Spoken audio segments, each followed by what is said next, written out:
नमस्कार दोस्तों, मैं हूं सौम्य दास और स्वागत है आप सभी का ट्रेडर दास में। चलिए आज देखते हैं एक मार्केट ओवरव्यू जो कि सिर्फ इंट्राडे के लिए नहीं है, जो मिड टू शॉर्ट टर्म के लिए है कि कुछ दिनों में मार्केट क्या कर सकता है, उसका एक हल्का सा प्रेडिक्शन करने का कोशिश करते हैं। चलिए देखते हैं मार्केट क्या कर सकता है। तो जैसे हम पहले शुरू करते हैं निफ्टी से। जैसे निफ्टी में हमने पिछले हफ्ते देखा कि पिछले हफ्ते ने उसके पहले वाले हफ्ते का लो को ब्रेक कर दिया। तो अभी क्या हो सकता है? मार्केट जस्ट एक वही रेंज पे है जहां से उसने ब्रेकआउट दिया था। ये बड़ा वाला कैंडल बना के मार्केट ने ब्रेकआउट दिया था। तो ये ब्रेकआउट देने के बाद मार्केट थोड़ा बहुत ऊपर मूव किया, फिर से वो नीचे आने लग गया। अभी मेन चीज वही है कि ये रिट्रेसमेंट है या ये बियरिश बन चुका है। तो अभी के लिए तो हम लोग इसको बियरिश हिसाब से देखेंगे, एटलीस्ट कुछ दिनों के लिए, क्योंकि अच्छा खासा रेड कैंडल बन गया है और विथ गैप्स, ये डेली कैंडल में विथ गैप्स, मतलब यहाँ पे सेलिंग प्रेशर है। अभी सेलिंग प्रेशर है तो उसमें क्या हो सकता है? उसमें यहाँ पे फॉलो थ्रू मिल सकता है या यहाँ से एक रेजिस्टेंस लेके ये ऊपर घूम सकता है। ये तो हमको बाद में ही पता चलेगा। तो निफ्टी तो बियरिश है, अभी निफ्टी बियरिश है। बैंक निफ्टी तो वो भी अच्छा खासा बियरिश है। तो उसमें भी सेम जैसे निफ्टी में ये भी गैप, बड़ा बड़ा गैप बना के नीचे गया। और ये वाला दिन तो एकदम इतना बड़ा कैंडल, रेड कैंडल बना है। तो यहाँ पे करीबन 760 पॉइंट्स का नेगेटिव कैंडल है ये। तो उसके अगला दिन भी यहाँ पे फॉलो थ्रू दिया है, उसके जस्ट कुछ 68 11 पॉइंट्स जैसा नीचे बंद हुआ है पिछले दिन का। मतलब ये बाइंग प्रेशर को होल्ड नहीं कर सका। यहाँ पे एक छोटा सा ट्रेंड लाइन आ रहा है। तो अगर इसको फुल्ली बियरिश होना है तो इस ट्रेंड लाइन को इसको ब्रेकआउट देना पड़ेगा। करीब, मैं इसको करीब कंसीडर करूंगा 44,200 के नीचे ये अच्छा खासा बियरिश बन जाएगा। और यहाँ पे आप देख सकते हैं, यहाँ पे एक पहले जो रेजिस्टेंस हुआ करता था, यहाँ पे एक सपोर्ट भी है करीबन 44,500 के आसपास, जो इसने अभी तक होल्ड करके रखा है। तो मैं इसलिए फुल्ली बियरिश भी नहीं हूं, क्योंकि overall longer term trend bullish है, पर mid to short term trend हल्का सा बियरिश हो चुका है यहाँ पे। अभी मतलब हम लोग अगर बियरिश साइड का ट्रेड लेंगे तो उसमें हम लोग एग्रेसिव जा सकते हैं। बुलिश साइड में थोड़ा हम लोग को वेट करना पड़ेगा, ताकि हम लोगों को एक अच्छा सा रिवर्सल मिले या एक प्राइस एक्शन मिले, उसके ऊपर हम लोग बुलिश जा सकते हैं। जैसे जो मैंने कहा कि ये एरिया एक इम्पॉर्टेंट एरिया है। ये एरिया यहाँ पे देखना पड़ेगा कि बैंक निफ्टी यहाँ पे सस्टेन कर रहा है कि नहीं। अगर यहाँ पे सस्टेन किया और यहाँ पे बायर्स एक्यूमुलेट होने लग गए, मतलब यहाँ आके सोचिए कुछ दिन यहाँ पे बिताया, एक बार नीचे भी आ गया, फिर ऊपर जाके यहाँ पे कुछ दिन बिताया, तो हम लोग वहां पे कंसिडर कर सकते हैं कि हाँ, बायर्स कोशिश कर रहे हैं मार्केट को ऊपर ले जाने का। वो लोग उसको उतना इजीली नीचे नहीं ले जाने देंगे, क्योंकि वर्ल्ड मार्केट भी नेगेटिव है। हम वो भी देखेंगे, वर्ल्ड मार्केट भी थोड़ा सा, मतलब यूएस मार्केट भी हम लोग थोड़ा सा देखेंगे, वर्ल्ड मार्केट भी थोड़ा सा नेगेटिव चल रहा है। तो उस हिसाब से तो हम लोगों का इंडियन मार्केट भी उसको फॉलो कर रहा है। तो चलिए देखते हैं डाउ जोन्स क्या कर रहा है अभी। डाउ जोन्स देखिए, डाउ जोन्स जैसे नेगेटिव हुआ है, नेगेटिव बन चुका है, क्योंकि यहाँ पे एक लोअर लो का फॉर्मेशन हो चुका है। और यहाँ पे एक एम पैटर्न भी बोल सकते हैं इसको ठीक तरह से। तो एम पैटर्न यहाँ पे तो ब्रेकआउट हुआ है, और ये जो नियरेस्ट जो सपोर्ट एरिया था या नियरेस्ट जो स्विंग था, उसका भी ब्रेक करके ये नीचे क्लोजिंग दे चुका है। तो डाउ जोन्स तो हम लोग इसको अभी फिलहाल के लिए बियरिश कह सकते हैं। इसका अभी टारगेट कितना है? उसके टारगेट हिसाब से 33,608, तो यहाँ तक आ सकता है। और यहाँ को भी, इसको भी अगर ये एरिया को भी ब्रेक किया, इस एरिया को भी ब्रेक कर दिया, तो वो यहाँ तक आ सकता है, जो कि हमारा होता है करीबन 32,600, करीब इसके पास। तो बियरिश तो बन चुका है international markets. S and P five भी, S and P 500, sorry, S and P 500 भी, ये भी अच्छा खासा, ये अपना जो लास्ट दो दो सपोर्ट उसका, उसको ब्रेक करके ऑलरेडी नीचे क्लोजिंग दे चुका है। तो यहाँ से नीचे जाने का चांसेस है यहाँ से नीचे जाने का चांसेस नहीं है, ऐसा नहीं है, क्योंकि मार्केट बियरिश हो चुका है। और यहाँ पे एक, अगर हम लोग केयरफुली देखें तो यहाँ पे एक हेड एंड शोल्डर पैटर्न भी बना चुका है ये, जिसका ब्रेकआउट भी दे चुका है। एक हेड एंड शोल्डर पैटर्न यहाँ पे बना, फिर उसका ब्रेकआउट भी दे दिया, तो बियरिश लग रहा है, बियरिश लग रहा है। नैस्डैक, इसने अभी तक ब्रेकडाउन नहीं दिया है। तो आईटी, जैसे नैस्डैक मेनली उन लोगों का आईटी कंपनीज को होल्ड करता है यूएस का, तो उसने अभी तक ब्रेक डाउन नहीं दिया है, वो अभी भी होल्ड कर रहा है। तो ये एक देखने का चीज होगा कि ये यहाँ पे होल्ड करता है कि नहीं, ये इस एरिया पे होल्ड करता है कि नहीं। ये अगर होल्ड किया तो ये धीरे धीरे डाउ जोन्स और एसएनपी को भी पुश कर सकता है ऊपर की तरफ, अगर ये होल्ड करके ऊपर चलने लगा। तो यहाँ पे जैसे फिन निफ्टी, फिन निफ्टी भी बियरिश हो चुका है। देखिए ये सब में बियरिश हो चुका है बोल रहा हूँ, ये लॉन्ग टर्म का व्यू नहीं बोल रहा हूँ। अभी तक लॉन्ग टर्म का व्यू बियरिश होने के लिए, जैसे फिन निफ्टी को इस एरिया को ब्रेक करके या इस एरिया को ब्रेक करके इसको सस्टेन, मतलब 1900 19,200 के नीचे इसको सस्टेन करना पड़ेगा, इसके नीचे इसको क्लोजिंग देना पड़ेगा, तब जाके हम लोग कह सकते हैं कि ये अभी लॉन्ग टर्म या मिड टर्म के लिए ये बियरिश हो चुका है। मैं जो अभी कह रहा हूँ कि बियरिश हो चुका है, तो ये short term to mid term, मतलब 1 हफ्ता 2 हफ्ता मैक्सिमम, उसके हिसाब से। हाँ, तो उसके बीच में ये लॉन्ग टर्म के लिए भी बियरिश हो सकता है, ऐसा नहीं है कि ये सिर्फ short term to mid term के लिए बियरिश रहेगा। तो जैसे बैंक निफ्टी का हम लोग अच्छा खासा इसको बियरिश कब मानेंगे, जब ये रेंज के नीचे क्लोजिंग देना चालू कर देगा, इस रेंज के नीचे क्लोजिंग देना चालू कर देगा। तो ये रेंज जैसे क्या आ रहा है, करीबन एक मिनट, करीबन ये रेंज आ रहा है 43,300 के नीचे, अगर क्लोजिंग दे दिया, सस्टेन करने लग गया, तो यहाँ पे एक अच्छा खासा हम लोगों के पास फिर रेंज रहेगा, जो कि हम लोग कैप्चर कर सकते हैं नीचे की तरफ। तो उसी हिसाब से मैं कह रहा हूँ कि ये शॉर्ट टर्म, अभी तक शॉर्ट टर्म के लिए है। जैसे निफ्टी अभी अपना इसके फुल्ली बियरिश होने के लिए अभी टाइम है, इसके नीचे जाना पड़ेगा, इसके नीचे जाके क्लोजिंग देना पड़ेगा, 19,250 के नीचे या 200 के नीचे जाके इसको क्लोजिंग देना पड़ेगा।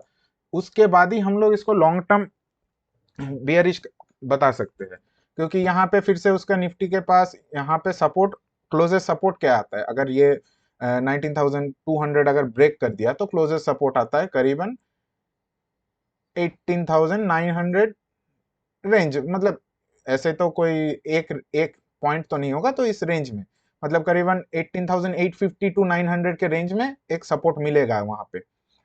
तो इसी हिसाब से अभी देखते हैं, चलिए हम लोग क्रूड, हम लोग WTI क्रूड देखते हैं, क्योंकि हमारा इंडिया WTI क्रूड को फॉलो करता है। जैसे क्रूड भी देखिए, क्रूड धीरे धीरे ऊपर जाने का कोशिश कर रहा है। तो ऊपर जाने का कोशिश कर रहा है मतलब हमारे इंडिया के लिए हल्का सा नेगेटिव है, क्योंकि हम लोग क्रूड इंपोर्ट करते हैं। तो इंपोर्ट करने के लिए हम लोगों को ज्यादा खर्चा करना पड़ेगा, अब ज्यादा खर्चा करना पड़ेगा तो इकोनॉमी में इफेक्ट होगा। तो उसी हिसाब से क्रूड भी धीरे धीरे ऊपर बढ़ रहा है।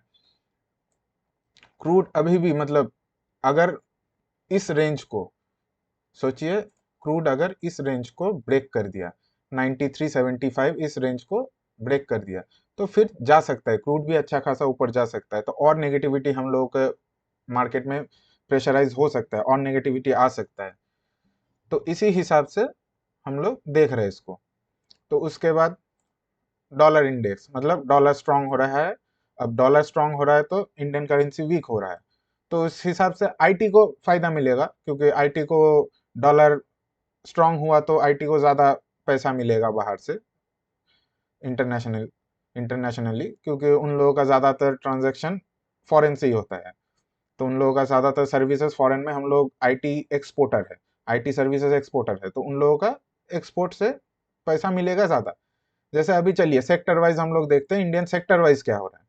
इंडिया सेक्टर वाइज अगर देखें तो आईटी स्ट्रांग है, आईटी में अभी तक मेरे को कोई वीकनेस नहीं दिख रहा है, क्योंकि लास्ट कुछ दिनों से ये जनरली एक हम लोग कह सकते हैं एक साइडवेज एरिया जैसा यहाँ पे बना है, ये एक साइडवेज बना के रख दिया है, ये कोई वीकनेस इसमें नहीं आया अभी तक।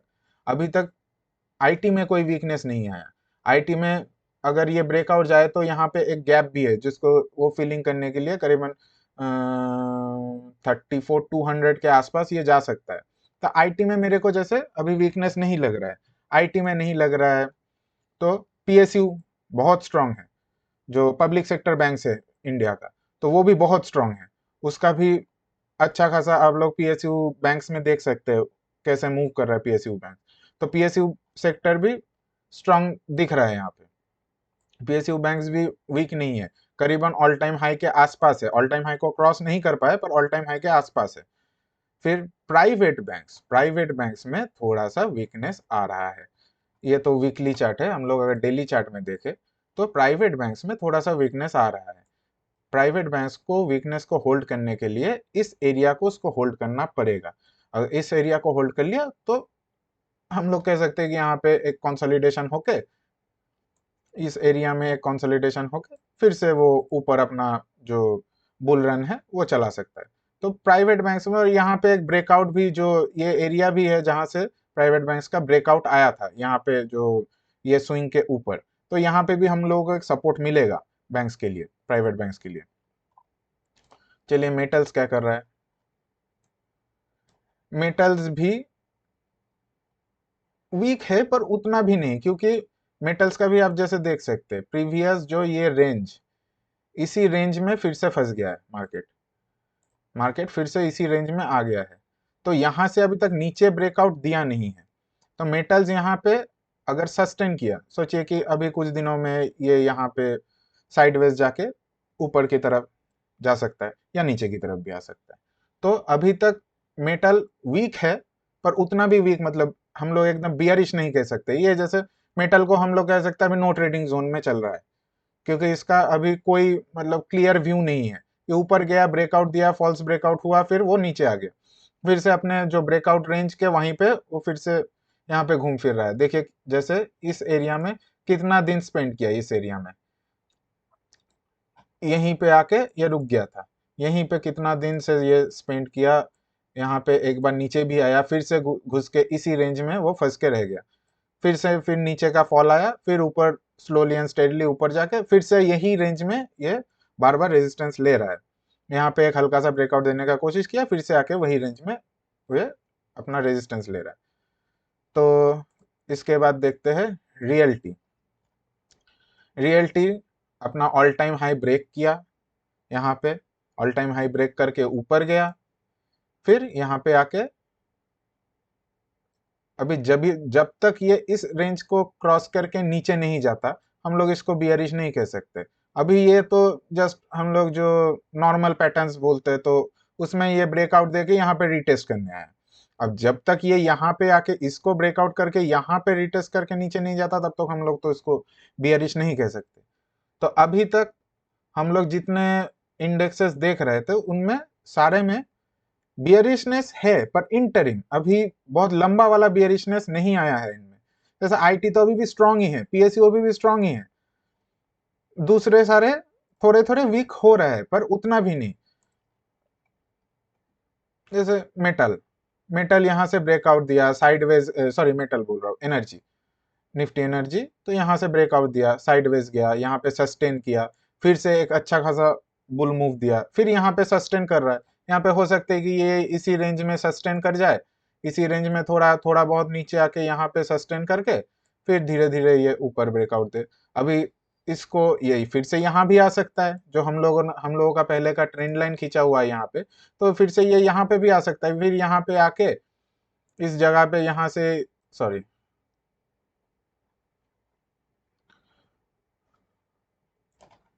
यहाँ से यहाँ पे आके फिर से थोड़ा स्टेबल होके फिर से ऊपर जा सकता है। तो ये भी उतना बियरिश नहीं है अभी तक। ऑटो, ऑटो तो ऑलरेडी ऑल टाइम हाई के आसपास ही है, इसमें भी हम लोग कैसे कह दे कि ये बियरिश है, नहीं है बियरिश। तो यहाँ पे जो ब्रेकआउट हुआ था ये तो अभी तक उस रेंज तक भी नहीं आया, अपना रिटेस्ट करने भी नहीं आया, तो ये भी स्ट्रांग है। फार्मा, अभी फार्मा में यहाँ पे बियरिशनेस थोड़ा दिख रहा है, बियरिशनेस कैसे दिख रहा है, यहाँ पे ये एक ब्रेकआउट दे सकता है, ब्रेकडाउन, अगर ये यहाँ पे ब्रेकडाउन देके कहीं यहीं पे सस्टेन कर गया तो हम लोगों को फार्मा में एक फॉल शायद मिल सकता है। फार्मा में इस जगह पे यहाँ पे एक गैप भी है, ये भी फिल अप करने के लिए आ सकता है फार्मा। तो वैसे ही उसी हिसाब से फिर यहाँ पे जो इस एरिया में हम लोग क्या देख रहे हैं, अगर छोटा किए वीकली देख लिए, एक बार हम लोग अगर वीकली देखे तो वीकली देखे तो इस एरिया में एक हम लोग को सपोर्ट मिल सकता है, क्योंकि ये स्विंग का ब्रेकआउट आने के बाद ही ये ऊपर मूव किया था। अब ये स्विंग का ब्रेकआउट आने के बाद ऊपर मूव किया था, तो यहाँ पे एक रिटेस्ट करने आ रहा है, यहाँ पे रिटेस्ट करेगा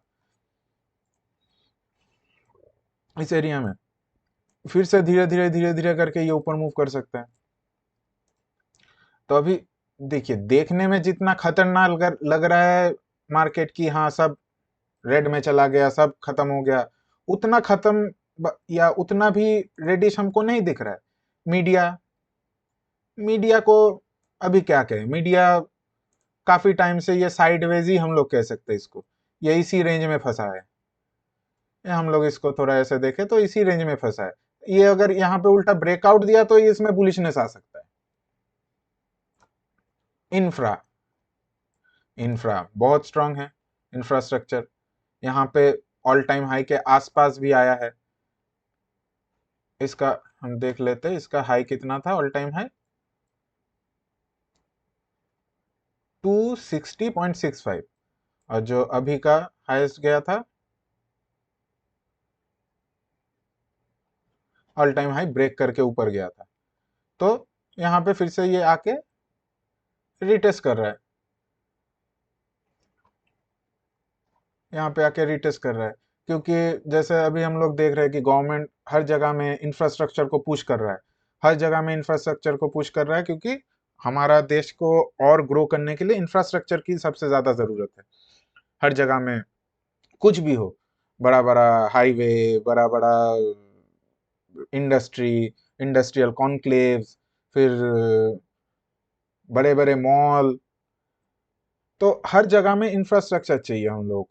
तो इंफ्रास्ट्रक्चर को तो पुश मिल रहा है, तो इंफ्रास्ट्रक्चर अगर पुश मिल रहा है तो इंफ्रास्ट्रक्चर मेरे को नहीं लगता कि इतना जल्दी नीचे जाएगा, करेक्शन आ सकता है।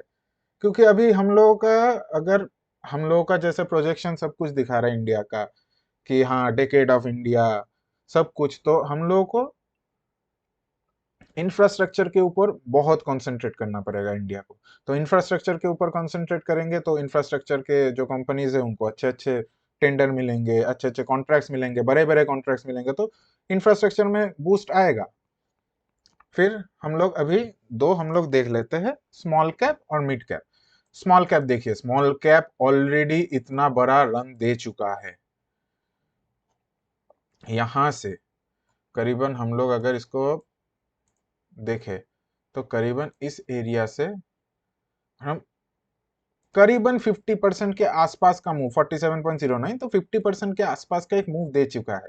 तो इसको तो एक बार के लिए तो इसको तो थोड़ा रिटेस्ट करना पड़ेगा, नहीं तो हेल्दी मूव नहीं रहेगा। फिर अगर ऐसे ही चलता रहा तो एक दिन गिरेगा तो पूरा एकदम लंबा गिर जाएगा। सोचिए यहीं से और चलता रहा तो एक दिन गिरा तो देखिएगा एक ही महीने में पूरा यहाँ तक आ गया। तो हम लोगों को वैसा नहीं चाहिए, हम लोगों को एक स्लो एंड स्टेडी मूव चाहिए, ताकि हम लोग ग्रो कर सके यहाँ पे, मतलब हम लोग in the sense small cap grow कर सके। तो यहाँ पे इसको एक हल्का सा, ऐसे भी ये बियरिश हुआ नहीं है अभी तक, लोअर लो तो बना है, लोअर हाई तो बना है, पर ये अभी तक बियरिश नहीं हुआ, क्योंकि जो रिसेंट स्विंग है उसके नीचे गया नहीं। उसके नीचे अगर गया भी तो हम लोग का ये एरिया तक हम लोग इसको देख सकते हैं, इस एरिया तक आने के लिए।